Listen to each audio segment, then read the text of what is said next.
ఎల్లి ఎల్లి పోడు తమ్మి నల్ల నల్ల మబ్బులు గమ్మి ఎల్లువల్లే ఎలుగులు చిమ్మే సూర్యుడు మళ్ళీ మళ్ళీ కొత్తగా పొడుసుకు వస్తాడు. శిఖరమంతా ఎదిగిన వాడు నేల మీద కూసున్నాడు.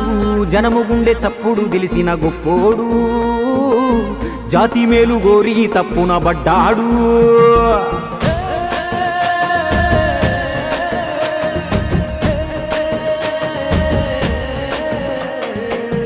ఎవ్వారి కోసమయ్యా ఎవ్వారి కోసము ఎన్నాళ్ళు ఒంటరిగా చేసావు సమరము నీకున్న ఇలువ ముందు సాలద